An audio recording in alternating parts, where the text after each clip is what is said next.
Dehjo waxa uu ahaa wakiilka ugu dada yar uguna xirfadda badan Kuuriyada Waqooyi. Wuxuu ahaa mid hufan oo halis ah.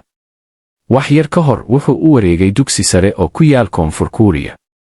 Isla markii uu isbarayba, ardaydii kale ayaa qosol la dhacday sababtoo ah magaciisa Dehjo waxa uu u muuqday mid duugoobay. Xitaa macallinkiisa ayaa sidaas u arkay oo waga xagga dambe ka fariisiyey. Macallinku ma ogayn in ardaygan cusub uusan waxbarasho u joogin ee uu doonayo in uu qarsado in uu yahay wakiil sir ah oo ka socda Kuuriyada Waqooyi. Aabihii ayaa si naxdin leh ugu dhintay howlgal waxaana Dehjo lagu wareejiyey howlgalkan.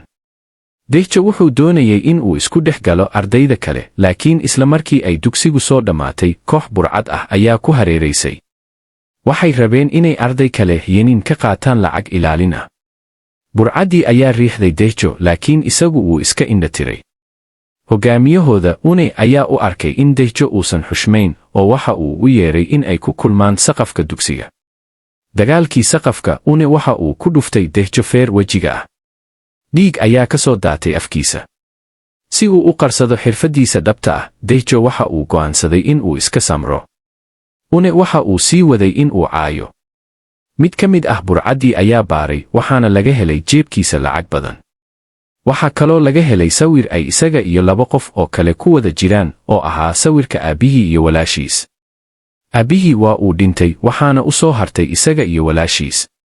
Une ayaa ku jeesjeesay walaashiis, taasoo ka xanuunjisay Dehjo. Walaashiis waxay ahayd dhibkiisa ugu weyn. Waxa uu isku dayay in uu xakameeyo shucuurtiisa si uu u soo celiyo sawirka. Wuxuu Une si adag ugu digay in uu qaato lacagta oo uu iska tago. Une oo cadhaysan ayaa mar kale isku dayay in uu weeraro Dehjo. Nasiib wanaag, macallinkooda ayaa yimid oo xaaladda kala daadiyey. Dehjo ma uusan rabin in uu dhibaato badan abuuro oo wuxuu jeebka ku shubtay sawirkiisa. Dhacdadan ayaa sii xoojisay necbashada Une ee Dehjo. Maalintii xigtay, macallinku waxa uu amray in ardayda oo dhan ay telefanadooda dhiibaan. Markii qaar ka mid ah ardayda ay diideen, waxa uu ciqaabay dhammaan fasalka oo wuxuu ku amray in ay nadiifiyaan daaqadaha.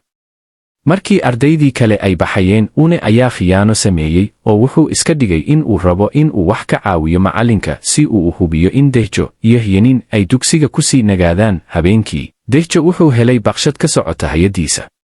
Howlgalkiisa xiga wuxuu ahaa in uu dilo nin khiyaaneeyey Kuuriyada Waqooyi oo loo yaqaanay Dibbeer. Dibbeer wuxuu ahaa nin aad u xirfadaysan oo dilay wakiilo kale oo ka socda Kuuriyada Waqooyi. Dehjo wuxuu raacay tilmaamaha loo soo diray. Wuxuu booqday dukaan loo yaqaanay Lotto oo uu lahaa nin reer Kuuriyada Waqooyi ah. Markii uu isticmaalay erey sir ah, ninkii dukaanka lahaa wuxuu siiyey telefoon sir ah. Dehjo wuxuu raacay tilmaamaha xiga oo u geeyey dukaan roodhi lagu sameeyo. Wuxuu u ekaaday sida macmiil caadi ah, laakiin markii uu yiri erey sir ah oo kale, ninkii roodhida sameeyey wuu gartay. Ninkii wuxuu siiyey keeg. Dehjo wuxuu ka soo saaray keega qori la kala furfuray oo wuxuu ku riday 3 eber xabadood, kadibna wuu isku ururiyey. Maalintii xigtay fasaxii qadada, Dehjo wuxuu aaday meel loo qabtay. Wuxuu si fudud uga adkaaday mulkiilihii xarunta feerka. Ninkii wuxuu Dehjo siiyey xog ku saabsan Dibbeer. Ninkii wuxuu isku dayay in uu weeraro Dehjo, laakiin Dehjo wuu ka adkaaday oo wuxuu galay xaruntii feerka, wuxuuna ku dhuftay 1 feer.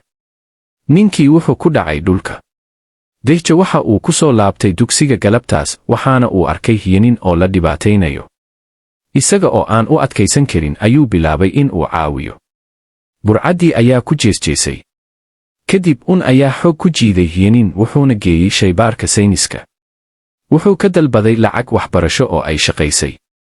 Dehjo wuxuu galay shaybaarka wuxuuna arkay Yenin oo dhibaato ku jirta. Dehjo wuxuu si sahal ah uga adkaaday burcaddii. Kadib dhacdadan, Yenin waxay joojisay in ay dugsiga timaado. Dehjo oo ka walwalsanaa iyada ayaa raadsaday. Waxa uu tegay goobtii ay ka shaqaynaysay Yenin, laakiin waxa loo sheegay in ay shaqada ka tagtay. Dehjo ayaa markii dambe arkay iyada.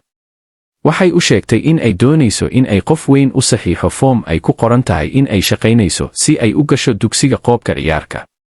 Waxa ay ka codsatay in uu u saxiixo sidii walaalkeeda ka weyn.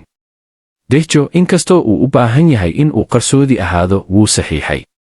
Maalin maalmaha ka mid ah, Dehjo waxa uu raacay xog uu ka helay ninkii hiliblaha ahaa oo ku saabsan Dibbeer.